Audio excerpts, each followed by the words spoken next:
2일차 첫 번째 세션의 세미나를 맡게 된 이오비스 광학솔루션 팀장 박강환이라고 합니다. 오늘 얘기 드릴 것은 일단은 저희가 주제를 이해하기 쉬운 3D 및 광학검사 솔루션이라고 했는데 원래 더 큰 주제는 이거였습니다. 라이트 프로퍼티 for 여기에 이제 나오진 않은데 비전 인스펙션에 대해서 얘기를 할 겁니다. 그러니까 광학검사를 진행을 하게 되면서 실제로 이용하게 되는 빛의 성질들에 대해서 얘기를 할 거고요. 이런 성질들을 얘기를 하려고 하는 이유는 다음 장을 보시면서 좀 설명을 드리도록 하겠습니다. 머신비전 이 어플리케이션에 계시면서 이제 기존의 그 검사 니즈가 어땠는지 기억을 하신다면 예전에는 거의 대부분 이랬습니다. 더 작은 디펙을 더 빨리 검사하고 싶다. 맞나요? 그러니까 디펙의 크기가 점점점 작아지고 그런데 우리가 검사해야 될 물체 또는 택타임들은 점점 빨라지다 보니까 필연적으로 더 작은 물체를 더 넓게 검사하고 싶다라는 게 가장 큰 어떤 머신비전 검사의 니즈였습니다. 상당히 크리티컬하지만 단순했죠. 그러다 보니까 머신비전 광학계가 근 10년 동안 어떻게 검사가 진행이 됐냐면 어떻게 발전을 했냐면 대면적의 아주 높은 해상력을 가지고 있는 렌즈들, 그렇죠? 그러니까 더 높은 더 작은 디펙을 볼 수는 있지만 그런데 더 넓게 보고 싶기 때문에 더 넓은 센서를 가지고 있는 카메라와 함께 그 센서를 커버할 수 있는 대면적 광학계, 하지만 해상력은 훨씬 좋은 광학계를 만드는 게 가장 큰 관건이었습니다. 근데 요 몇 년 사이에 조금씩 트렌드가 바뀌고 있다라고 생각한 게 고객의 니즈가 또는 여러분들의 니즈가 기존에 더 작은 물체를 보겠다, 아니면 더 많은 걸 검사하겠다, 더 빨리 검사하겠다 해서 좀 더 복잡하게 바뀌기 시작했습니다. 현재에 와서는 제가 지금 받고 있는 니즈를 몇 개 예를 들었는데요. 첫 번째 보면 매우 얇은 방막 코팅, 여기에 코팅이 있는지 없는지를 검사를 하고 싶다. 또는 여러 개의 층으로 나뉘어진 어떤 물체를 두께 같은 걸 검사를 해보고 싶다. 또는 어떤 디펙의 높이를 보고 싶다. 또는 내가 보고자 하는 어떤 물체의 표면 아래에 있는 디펙을 검사하고 싶다. 이런 식으로 기존에 더 작은 물체를 보겠다, 또는 더 빠르게, 더 많이 보겠다는 거에서 여러 가지, 그러니까 패턴이, 그러니까 보고자 하는 샘플의 패턴이 바뀜에 따라서 점점 복잡해짐에 따라서 우리가 보려고 하는 디펙의 난이도가 기존과는 상상할 수 없을 정도로 높아졌습니다. 이제 이게 문제가 되죠. 예전에는 더 좋은 렌즈만으로 모든 게 거의 끝났는데, 그리고 더 큰 센서를 만들면 모든 게 끝났었는데, 그게 아니라 다른 방법으로 검사를 해야 될 필요성이 생긴 겁니다. 그래서 이런 식으로 하기 위해서 요즘에 제일 많이 하는 게 이겁니다. 야, 기존의 2D 검사로는 안 돼. 어떻게? 2D에서 너가 나아가서 어때? 3D까지 좀 보자. 맞죠? 그런 식으로 이제 얘기를 많이 하십니다. 그러면 실제로 우리가 빛으로 볼 수 있는 게 2D와 3D가 단가를 고민을 해봐야 됩니다. 빛이라는 놈이 도대체 어떤 성질을 가지고 있으며 그 성질을 이용할 때 어디까지 검사가 가능한지 알 수 있다면 우리가 지금 하고 있는 이런 고민들을 조금이라도 더 쉽게 해결할 수 있지 않을까라고 생각을 해서 이번 세션을 준비를 했습니다. 그래서 여기서 특별히 어떤 3D 기법을 설명하기보다는 우리가 흔히 알고 있는 빛이라는 놈이 어떤 성질을 가지고 있고 그 성질을 이용해서 어떤 검사법들이 있는지를 확인해 볼 계획입니다. 자, 빛을 한번 보도록 하죠. 우리가 흔히 알고 있는 이제 빛이라는 놈입니다. 자, 이 빛을 이용해서 우리가 가장 쉽게 볼 수 있는 게 뭘까요? 밝기입니다. 밝기. 이 밝기의 변화를 통해서 우리가 컨트라스트라는 걸 얻게 되고요. 이 컨트라스트를 통해서 우리가 어떤 딥팩의 유무를 검출하게 됩니다. 가장 고전적이고 가장 쉬운 검사 방법이죠. 이게 빛이 가지고 있는 첫 번째 정보입니다. 두 번째는 뭐가 있을까요? 밝기 다음에 나올 수 있는 게 색깔, 파장입니다. 빛은 파장에 따라서 여러 가지의 색들로 나뉘어질 수 있습니다. 그 다음에 이제 우리가 볼 때 가시광선이라는 놈 외에도 가시광선보다 파장이 길면 이제 IR이라는 놈도 있고요. 그 다음에 가시광선보다 파장이 짧을 때는 UV라는 놈도 있습니다. 두 번째로 우리가 검사에 이용할 수 있는 성질은, 빛의 성질은 바로 파장입니다. 자, 세 번째는 평광입니다. 빛은 아주 대표적인 전자기파입니다. 일렉트로마그네틱 웨이브. 그러니까 빛도 파죠. 맞죠? 파장의 일종입니다. 이 빛이라는 파는 자연 상태에서는 사방으로 이렇게 진동을 하는데요.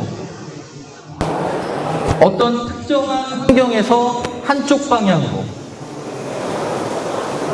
진동을 하게 됩니다. 이 상태를 평광이라고 하고, 이런 평광의 상태는 빛이 상호작용하는 물체, 그러니까 반사하거나 투과하는 물체의 구조에 따라서 달라지게 됩니다. 그래서 이 평광 상태를 알게 되면 우리가 검사하고자 하는 물체의 일반적인 어떤 눈으로 보이지 않는 특징을 확인하실 수가 있습니다. 세 번째까지 됐고, 네 번째 뭐가 있을까요? 방향입니다. 방향. 빛의 방향. 벡터라고도 할 수 있습니다. 벡터. 벡터는 원래 색과 방향이 같이 이제 포함을 하는데, 방향. 빛이라는 놈은 어떤 물체의 물체에 들어가게 되면 반사 또는 투과를 하게 됩니다. 그때 반사 또는 투과하는 빛은 특정한 방향성을 갖게 됩니다. 이 방향성을 확인할 수 있다면 우리는 그 방향성을 가지고서 어떤 물체의 표면 정보를 특정할 수가 있게 됩니다. 자, 마지막으로 뭐가 있을까요? 위상입니다. 위상. 빛은 아까도 얘기 드렸지만 파입니다. 이런 파이기 때문에 파가 시작되는 시작점이 각각 다를 수가 있습니다. 또는 인위적으로 파가 시작될 때 시작점을 같이 만들 수도 있습니다. 같은 시작점을 갖도록. 이런 위상의 정보를 파악을 하게 되면 우리가 일반적인 빛에서 얻을 수 없는 아주 미세한 정보까지 확인할 수 있습니다. 그래서 기본적으로 정리를 하자 그러면 빛은 우리가 흔히 알고 있는 밝기라는 정보 외에 파장, 평광, 방향, 위상이라는 정보를 가지고 있습니다. 실제 머신 비전에서 이런 것들이 다 활용이 되느냐를 알아봐야겠죠. 자, 이제 이 각각의 정보들을 실제 머신 비전에서 어떻게 활용하고 있는지 확인을 해보도록 하겠습니다. 자, 밝기에 대해서, 첫 번째 밝기에 대해서 확인을 해보도록 하죠. 자, 요 지금 제가 보여드리는 사진이 인류 최초의 사진입니다. 1826년 프랑스의 화학자인 조셉 니에프라는 사람이 그러니까 은으로 도금된 이제 도광판을 가지고서 몇 시간에 걸쳐서 이제 찍은 풍경 사진입니다. 상당히 조잡하죠. 지금 이제 뭐 제대로 보이진 않는데 뭐 요게 이제 나무인 것 같고 어떤 집의 지붕을 찍은 것 같죠. 그러니까 이게 거의 200년 전에 근 200년 전에 인류가 최초로 찍은 사진의 모습입니다. 자, 보시면 아시겠지만 인류가 최초로 찍은 사진에는 어떤 정보만 남아있느냐? 밝기 차이만 있습니다. 그만큼 밝기는 인류가 빛을 이용해서 썼던 가장 기본적이고 오래된 정보입니다. 그렇겠죠? 자, 지금은 어떻게 됐냐? 이 밝기를 이용하기 위해서 극단적인 해상력을 이제 밝기를 이용해서 극단적인 해상력을 얻으려고 합니다. 그러다 보니까 빛이 가지고 있는 물리적인 해상력 한계까지 이제 접근하기 시작했습니다. 그래서 뭐 회전 한계라고 해서 뭐 디프렉션 리미트라고도 하고요. 그래서 기본적으로 이제 밝기를 이용해서 보게 되면 지금 보시다시피 성능이 좋은 렌즈와 성능이 좋지 않은 렌즈의 이제 비교를 보게 되면 기본적으로 어떻게 되죠? 밝기 차이가 동일한 패턴에서 나게 됩니다. 여러분이 좋아하시는 이미지는 요 왼쪽 거죠. 그렇죠? 오른쪽 코에서 왼쪽 걸로 가기 위해서 여러 가지 이제 활동들을 하게 됩니다. 자, 이렇게 왼쪽의 이미지를 얻기 위해서 제일 중요한 게 바로 높은 NA와 이 NA에 걸맞는 낮은 시차입니다. 이런 높은 NA와 낮은 시차를 얻기 위해서 렌즈를 극단으로 개발을 하게 됩니다. 뭐 아시는 분도 아시겠, 여기 아마 그러니까 이쪽에 렌즈 제조하시는 분들도 계실 겁니다. 맞죠? 예. 렌즈를 제조하시는 분들도 계실 거고 그 좋은 렌즈를 사용하시는 분들도 계실 겁니다. 근데 기본적으로 높은 해상력을 얻기 위해서 높은 NA와 낮은 시차를 이용해서 나오는 이 렌즈들이 기본적으로 아까 제가 얘기했던 어떤 거죠? 그 트렌드 안에서 나오는 렌즈들입니다. 그러니까 작은 물체를 진짜 빨리 많이 보겠다. 그 트렌드 하에서 개발된 렌즈들이 바로 이런 종류의 렌즈입니다. 그래서 이런 렌즈들은 아까도 얘기 드렸듯이 물리적인 해상력을 최대한 높이기 위해서 엄청나게 높은 수준의 공차로 제작을 하게 됩니다. 그래서 여기 보시게 되면 이제 공차 수준이 이렇게 나와 있는데요. 렌즈의 그 해상력이 좋아지기 위해서 필요한 공차는 점점점 타이트해지게 됩니다. 그러다 보니까 이런 높은 해상력을 가지고 있는 렌즈들은 기본적으로 가격이 비싸죠. 그것도 많이 비쌉니다. 네. 근데 실제로 이걸 이용해서 얻을 수 있는 정보는 상당히 한정돼 있죠. 뭐죠? 밝기 데이터가 거의 그러니까 우리가 얻을 수 있는 정보는 밝기 변화밖에 없습니다. 자, 이런 트렌드에서 벗어나기 위해서 두 번째로 나온 게 바로 파장입니다. 여기 뭐 기억하시는 분들도 계실 건데 저도 어릴 때 처음에 흑백 TV에서 저기 초등학교 때 칼라 TV로 넘어갔을 때 엄청났습니다. 저만 기억하는 거 아니죠? 예. 기억하시죠? 예. 그 흑백 TV에서 칼라 TV로 넘어갔을 때의 충격이 엄청났습니다. 그러니까 기본적으로 기존의 흑백 TV에서는 밝기의 변화만 가지고서 사물을 인지를 했는데 칼라 TV가 되면서 아, 저게 무슨 색이구나. 그런 것들에서 나오는 충격이 엄청 났었죠. 그래서 광학의 발전은 이제 흑백, 그러니까 밝기의 변화를 캐치하는 데에서 이제 두 번째로 칼라로 넘어가게 됩니다. 칼라도 일종의 파장이죠. 가장 기본적인 형태로 현재 이제 보시게 되면 이제 베이어 필터를 적용한 일반적인 칼라 카메라가 있습니다. 이런 칼라 카메라는 뭐죠? 각 픽셀의 앞에 필터를, 베이어 필터라는 걸, RGB 필터를 이렇게 적용해서 이제 서로 이제 칼라를 만드는 거죠. 그 RGB 필터에 들어오는 빛의 양에 따라서 칼라를 조절을 하게 됩니다. 이런 형태의 정보들은 그런데 이제 만들어진 정보들이 너무 많다 보니까 더 높은 수준의 칼라 분해력을 얻기 위해서, 칼라 정보를 얻기 위해서 이제 3CCD 카메라라는 게 나왔습니다. 그리고 이거에서 만족하지 못하고 지금은 어떻죠? 멀티 스펙트럴이라는 게 나오고 하이퍼 스펙트럴이라는 게 나왔습니다. 이 멀티 스펙트럴이라 하이퍼 스펙트럴은 뭐냐면 기존의 RGB의 세 가지 컬러에서 벗어나서 더 많은 양의 스펙트럼, 파장을 구분하기 위해서 나온 방법입니다. 멀티스펙트럴과 하이퍼스펙트럴의 차이는 뭐냐면, 멀티스펙트럴은 지금 보시는 것 같이 파장이 끊겨서 들어옵니다. 그러니까 디스크리트한 파장 정보를 갖게 됩니다. 근데 그에 비해서 하이퍼스펙트럴은 지금 보시는 것 같이 어떻죠? 파장이 연속되어서 보입니다. 그러니까 컨티뉴어스 파장 정보를 얻는 것이 바로 하이퍼스펙트럴의 특징입니다. 그래서 보시면 아시겠지만, 기본적으로 파장을 이용해서 기존의 밝기에서 얻을 수 없는 정보를 얻게 됩니다. 빛이 들어가서 어떤 물체를 맞고 반사를 될 때 동일한 파장의 빛이 동일한 양으로 반사되지는 않습니다. 그러면 모든 물체들이 다 하얗게 보이겠죠? 근데 지금 지붕을 보시게 되면 저기는 파란색이네요. 그럼 저건 뭐죠?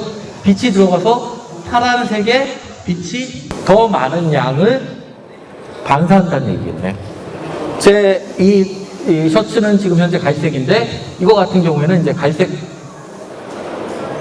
부분의 파장이 더 많은 양의 빛을 반사한다는 겁니다. 이거를 파장별로 좀 더 세분화해서 쪼개서 그걸 분석을 할 수 있다라고 하게 되면, 기존의 밝기 변화만으로 얻을 수 없었던 어떤 새로운 패턴, 그러니까 새로운 특징들을 잡아낼 수가 있게 됩니다. 그래서 기존의 밝기 변화에서는 콘트라스트, 그 다음에 해상력이 더 중요한 요소였지만, 여기서는 뭐냐면 파장의 분해력이 더 이제 중요한 그러니까 검사 요소가 되게 됩니다.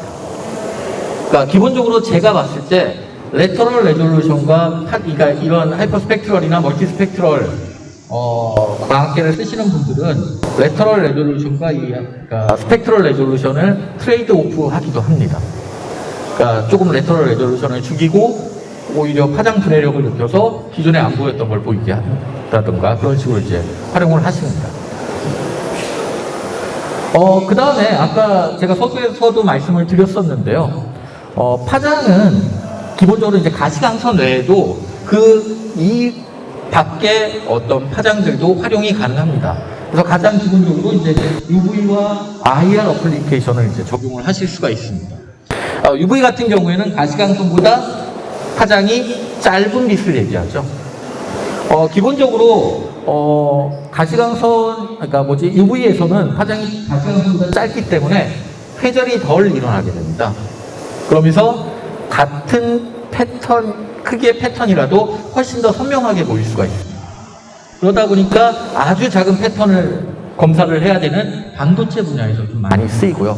그 다음에 가시광선에서 보이지 않는 어떤 반점, 그러니까 피부의 반점 또는 특정 페인트의 어떤 산화도 이런 것들을 UV로 검사를 할 수가 있게 됩니다. 그래서 메디컬이나 그런 쪽에서도 사용하고, 또 그렇기 때문에 UV에서 특징적으로 나오는 어떤 빛들이 있기 때문에 그런 빛들을 활용하기 위해서 의약품에도 사용하게 됩니다. 이거 외에도 여러 가지로 많이 사용을 합니다. 그런데 제가 지금은 이제 이렇게 간단하게 세 가지만 소개를 드린 거고요. 그 다음에 IR 같은 경우에는 기본적으로 제일 많이 쓰이는 게 뭐냐면 열을 잡기 위해서 쓰입니다. 지금 요게 보시면 동일한 패턴인데, 여기 보시면 어떻죠? 요게 파워가 온 됐을 때, 요 부분에 이제 어떤 특정 패턴이 그 파워가 온 된 상태에서 열이 발생되면서 검사가 되는 겁니다. 그래서 IR 같은 경우는 열을 검사하거나 아니면 IR이 투과력이 높기 때문에 기존의 가시광선으로 보이지 않았던 어떤 표면 밑에 패턴을 검사할 때 많이 쓰이게 됩니다. 근래에 저희도 IR을 이용한 어떤 그 어플리케이션들을 검토해 달라는 니즈가 상당히 많아서 제가 봤을 때는 점차적으로 IR 또는 NIR에 대한 어떤 그러니까 사용처가 점점 확대되지 않을까 기대를 하고 있습니다. 자, 세 번째로 이제 설명을 드릴 게 바로 이제 평광입니다. 폴라리제이션. 평광 같은 경우에는 요 사진은 이제 엘립소메트리라는 장비입니다. 아까도 얘기 드렸듯이 평광이라는 것은 빛이 특정 방향으로 진동하는 현상을 평광이라고 합니다. 그러니까 빛은 전자기파라고 얘기를 했고, 전자기파이기 때문에 빛이 지나가게 되면 이렇게 전하가 이런 식으로 이제 흔들리게 됩니다. 그리고 특정 물체에서 그 물체가 가지고 있는 전하, 그러니까 전자나 어떤 분자 구조에서 플러스 또는 마이너스 극성을 가지고 있는 전하들이 그 빛의 영향, 흔들리는 거에 영향을 받아서 같이 흔들리게 됩니다. 그래서 특정 분자 구조를 가지고 있을 때 어떤 전하가 빛이 들어와서 막 이렇게 흔들었는데 이렇게 이렇게 속박돼 있다 그러면 특정 방향으로만 이렇게 흔들리게 되죠. 그러면 여기서 또 전자기파가 나오게 됩니다. 그러면 이 전자기파가 빛과 간섭을 일으켜서 빛이 특정 방향으로만 이제 반사되는, 그러니까 진동을 하면서 반사되는 현상이 생기게 됩니다. 이거를 이제 평광 또는 부분 평광이라고 하는데, 그렇기 때문에 지금 얘기 드렸듯이 빛이 반사될 때 평광되는, 흔들리는 방향을 분석할 수 있다 그러면 이 반사된 물체의 어떤 분자 구조나 어떤 그 물체의 특징들을 확인하실 수가 있습니다. 그래서 이런 것들을 확인하기 위해서 쓰는 게, 아주 미세하게 확인하기 위해서 쓰는 게 바로 엘립소메트리라는 장비고요. 네. 이런 아주 미세한 평광의 변화를 측정을 해서 우리가 검사하고자 하는 어떤 물체의 표면 검사를 할 수가 있게 됩니다. 그리고 일반적으로 좀 더 쉽게 쓰는 게 바로 이제 포토엘라스틱, 광탄성이라는 겁니다. 광탄성이라는 것은 지금 보시다시피, 죄송합니다. 예쁘죠? 이미지가 예쁘죠? 그러니까 이게 컵인데 컵에 어떤 음료수가 이제 들어가 있고 빨대가 이렇게 꽂아져 있는데 무지갯빛으로 상당히 이쁜 이제 무늬를 가지고 있습니다. 이런 것들은 어떻게 만들어내냐면 요 컵 뒤에다가 폴라라이저를 하나 놓습니다. 그리고 그 폴라라이저 뒤에 이제 조명을 하나 놓습니다. 그리고 그 앞에 또 하나의 폴라라이저를 놓게 됩니다. 그러면 이제 조명에서 들어온 빛이 뒤쪽에 있는 평광기에 의해서 특정 방향으로 진동을 하게 되고요. 이 특정 방향으로 진동하는 빛이 이런 컵, 유리나 플라스틱 또는 아크릴 등을 투과하게 되면서 복굴절을 하게 됩니다. 복굴절은 평광하는 빛의 방향에 따라서 굴절율이 달라지는 현상을 얘기를 합니다. 이런 복굴절이 일어나게 되면 특정 방향, 그러니까 이 물체의 스트레스 또는 이 물체에 들어가 있는 어떤 장력들에 따라서 지금 보시는 것 같이 특정 방향의 일정한 무늬의 패턴이 생기게 됩니다.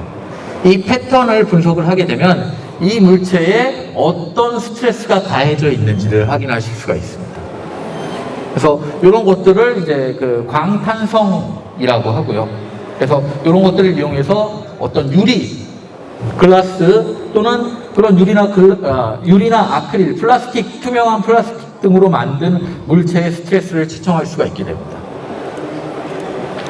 자, 이제 네 번째 특징, 그 빛이 가지고 있는 방향에 대해서 설명을 드리도록 하겠습니다. 기본적으로 렌즈는 어떤 일을 하죠? 물체단에서 들어온 빛을 받아들여서 센서단에, 이미지단에 뭘 만들죠? 상을 만듭니다. 그런데 저희가 이제 봐야 되는 게 뭐냐면, 실제로 물체단에서 들어오는 빛은 뭐냐면 3D 정보를 가지고 있습니다. 그렇죠? 여러분들 다 3차원이잖아요. 맞죠? 그런데 자, 렌즈를 통과하게 되면 그 상이 어떻게 되죠? 2차원으로 됩니다. 그거는 렌즈가 2차원으로 만드는 건 아닙니다. 왜냐?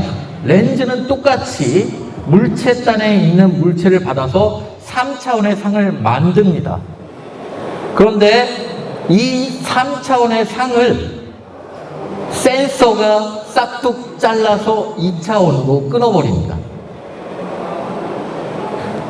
상을 3차원을 만들어줬는데 기본적으로 센서가 받아들일 수 있는 정보의 양은 XY축밖에 없어요. 그러니까 이런 3차원으로 만들어진 상을 어떻게 되죠? 딱 끌어서 이렇게 보게 되면, 자, 센서를 상의 코 쪽에다가 초점을 맞추게 되면 코만 선명하게 보이게 되고, 나머지는 어떻게 되죠? 흐릿하게 보이죠. 반대로 눈에 센서를 맞추게 되면 눈만 선명하게 보이고 나머지는 흐릿하게 보입니다. 이런 식으로 렌즈는 3차원의 상을 만들었는데 센서가 가지고 있는 특징 때문에 2차원의 이미지만 얻게 되는 겁니다. 기본적으로 렌즈가 가지고 있는 양은, 그러니까 렌즈가 가지고 있는 정보는 빛의 3차원, 그러니까 빛이 가지고 있는 3차원을 다 가지고 있습니다. 자, 뭔 얘기야?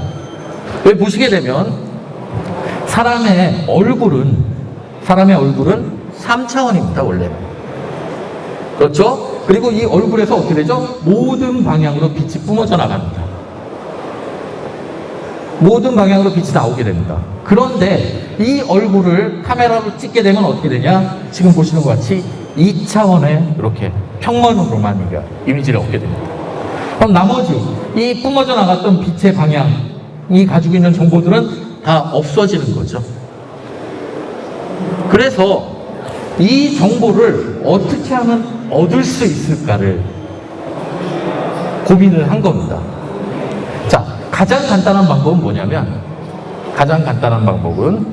지금 보시는 것과 같이 사람 앞에 모든 방향의 카메라를 넣어서 사람에서 얼굴 또는 사람의 몸에서 나오는 모든 빛을 다양한 방향에서 다 잡는 겁니다. 다양한 방향에서 빛이 다 들어오는데 그 다양한 방향에서 들어오는 빛을 이렇게 여러 개의 카메라를 써서 다 잡는 겁니다. 근데 이렇게 되면 어떻게 되죠? 일단 카메라가 너무 많아요. 구성하기가 어렵겠죠. 그리고 가격도 비싸질 겁니다. 그리고 카메라마다 약간씩 미세한 차이가 있습니다. 뭐 밝기나 뭐 그런 것들이. 그러니까 그런 걸 다 맞추기 위해서는 각각의 카메라마다 보정이 필요합니다. 자, 그래서 두 번째 방법을 고안해냈습니다. 자, 뭐냐? 자, 렌즈를 첫 번째 써서, 카메라에서 렌즈를 써서, 자, 이미지를 얻어냅니다. 이미지를 얻어내면 이 렌즈를 통과한 요 빛은 들어가면서 상을 만들어내는데, 이 상은 축소된 3차원의 상입니다. 그렇죠? 축소된 3차원의 축소된 3차원의 상을 얻어내고, 이 축소된 3차원의 상 앞에 이 첫 번째처럼 똑같이 센서 바로 앞에 마이크로 렌즈를 이렇게 배열해서 요거와 동일한 효과를 얻게 만드는 겁니다. 이걸 라이트 필드라고 합니다. 자, 이런 식으로 촬영된 이미지가 이겁니다. 징그럽죠? 네. 지금 보시게 되면 요게 눈, 요게 코, 요게 입 이런 게 있는데, 지금 보시다시피 어떻게 되죠? 눈 근처에 눈 하나가 여러 가지 방향으로 같이 찍혔습니다. 이빨도 지금 웃고 있는 이빨이 지금 어떻게 되죠? 이빨 하나가 여러 가지 방향으로 다양한 방향에서 찍혔습니다. 그럼 이렇게 되면서 어떻게 되죠? 우리가 기존에는 한 방향에서만 이미지를 얻었는데, 눈이라면 눈, 정면으로 보고 있는 것만 얻었는데, 이런 형태를 얻게 되면서 어떻게 됐죠? 측면에서 보이는 눈, 더 측면에서 보이는 눈, 아예 옆에서 보이는 눈의 이미지를 다 얻게 됐습니다. 이 정보는 그러니까 이 카메라 하나로, 그러니까 어떻게 됐죠? 우리가 기존에 얻을 수 없었던 빛의 방향 정보도 같이 얻게 됩니다. 조금 전에 설명했던 걸 좀 더 이제 수식적으로 얘기를 한 건데, 실제로 이런 것들을 이제 플란 옵틱스 또는 라이트 필드 옵틱스라고 하는데, 사람들이, 그러니까 물리학자들이, 과학자들이, 자, 빛의 세기를 이제 측정을 할 때 일반적으로는 원래 17가지 항목으로 측정을 했습니다. 첫 번째가 뭐냐면 보고 있는 어떤 물체를 보고 있을 때 보고 있는 위치의 x, y, z 3차원 공간적 좌표. 그 다음에 이 물체가 광원을 보고 있을 때 어떤 광원의 각도, 이쪽 방향의 각도가 있고 이쪽 방향의 각도가 있겠죠. 그 두 개. 그 다음에 그 빛의 파장, 그 다음에 시간에 따른 빛의 변화 해가지고 이 7개의 항목을 가지고서 이제 7D 플라노틱스라고 얘기를 했는데요. 이걸 다 파악을 할 수 있다 그러면 제일 좋겠죠. 근데 그게 불가하다 보니까 어떻게 되냐? 지금 보시다시피 두 개의 렌즈 또는 그러니까 두 개의 표면을 통해 가지고 네 개의 좌표만을 가지고서 빛의 방향성만을 얻을 수 있는 방법을 고안을 해낸 겁니다. 그래서 아까 이렇게 네 개의 좌표를 이용해서 빛의 방향성만을 얻을 수 있는 방법이 아까 말씀드렸듯이 두 가지가 있는 겁니다. 하나는 지금 보시다시피 어떻게 되냐면 한 점에서 나오는 빛을 수많은 광학계를 이용해서 받아들이는 방법. 그러니까 멀티 카메라를 쓰는 방법. 첫 번째 방법이 있고요. 그 다음에 두 번째 방법은 요거랑 반대로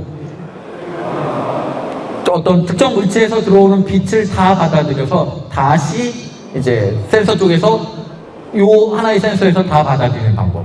요게 지금 얘기 드렸듯이 요 방법입니다. 지금 현재 그래서 요 방법을 쓰고 있는 게 라이트 필드라는 이제 기법이고 이 방법을 쓰게 되면 빛이 들어오는 방향에 따른 인텐시티를 각각 다 계산을 할 수 있기 때문에 어떤 특정 물체의 표면을 3D로 검사를 할 수 있거나 또는 이 방향을 이제 저희 후처리를 통해 가지고 이미 촬영된 이미지에 초점을 바꿀 수가 있게 됩니다.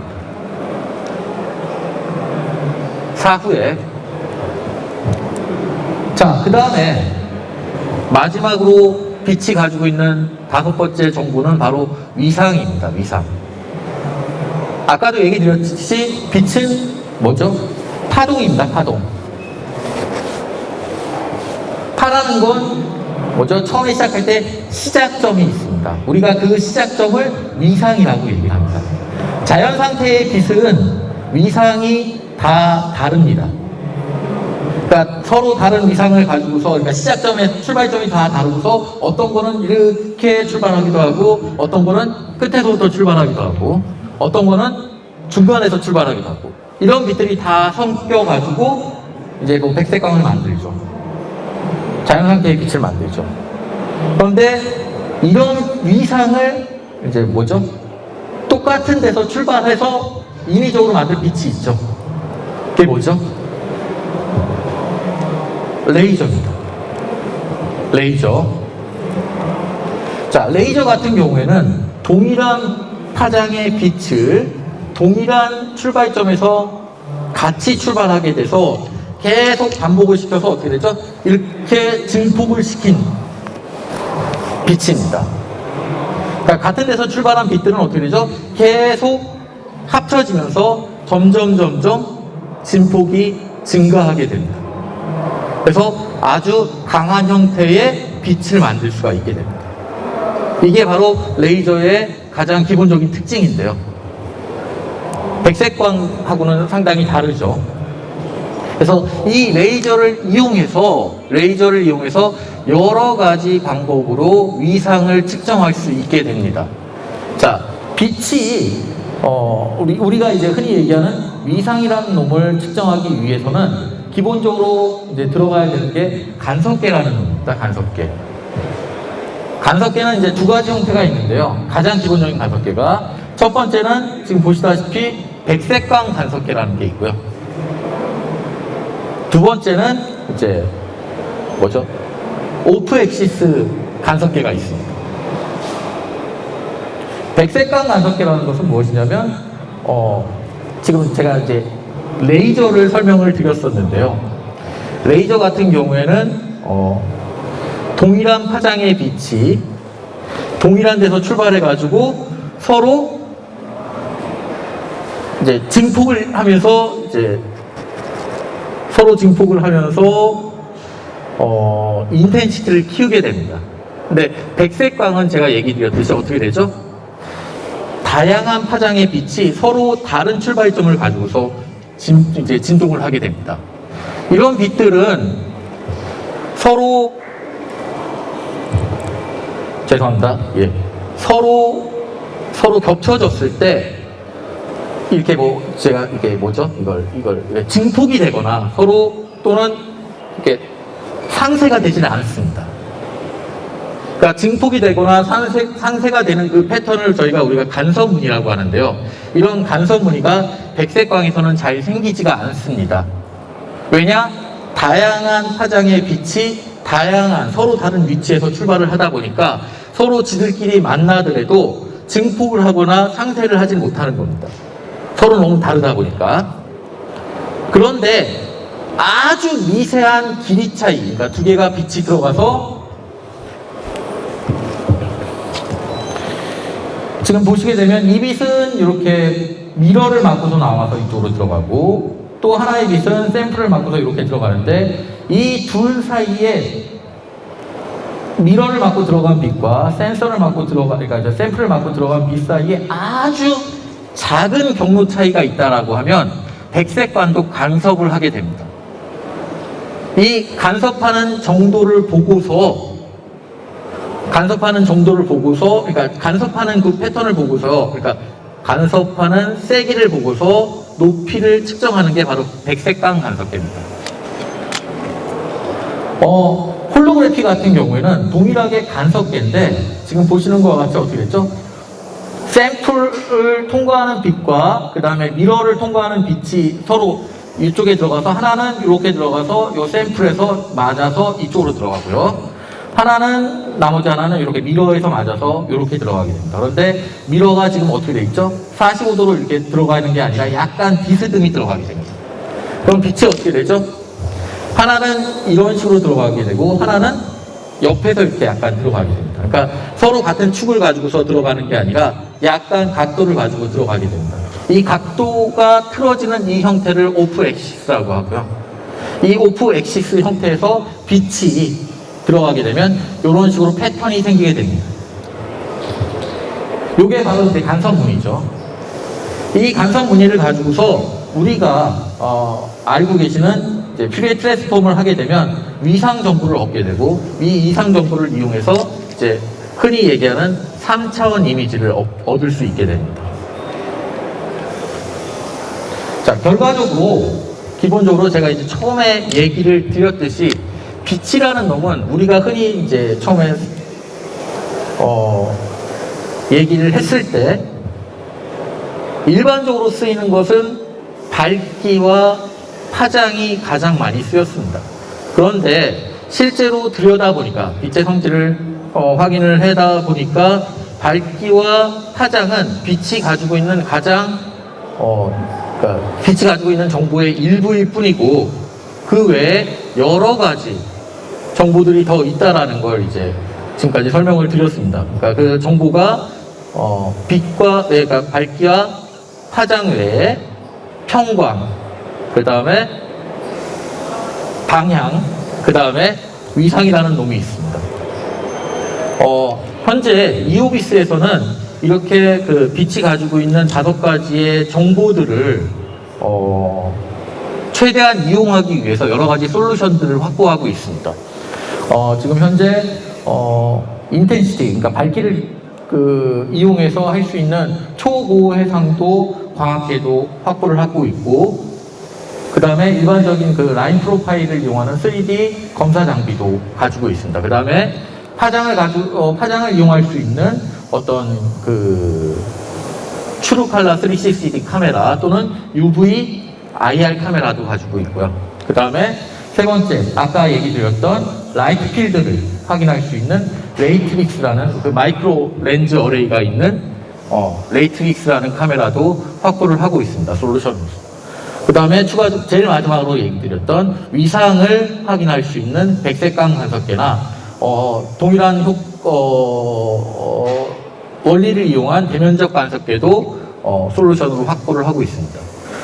기본적으로 이오비스에서는 현재 작년까지만 하더라도 이런 부분을 다 아우를 수 있는 팀이 없었습니다. 그런데 올해 저를 포함해서 현재 그 광학 솔루션 팀이라는 이제 광학 전문 팀이 신설이 되었고요. 네, 저를 포함해서 지금 바로 위에 이제 R&D 매니저, 그러니까 3D 또는 뭐 광학기를 개발할 수 있는 R&D 매니저가 같이 있고요. 그다음에 그 위에 이제 실제 고객을 직접적으로 서포트 해줄 수 있는 2D 솔루션 매니저, 그다음 3D 솔루션 매니저, 그다음에 이들의 그 아이디어를 구체적으로 구현할 수 있는 이제 메커니컬 디자인까지 같이 이제 확보를 했습니다. 그래서 고객분들이 검사를 위해서, 그러니까 광학 검사를 위해서 실제 여러 가지 솔루션들이 필요할 때 최대한 빛의 성질을 이용해서 근본적으로 문제를 해결해 줄 수 있는 솔루션을 낼 수 있도록 지속적으로 도움을 드릴 수 있도록 노력을 하겠습니다. 예, 이상입니다.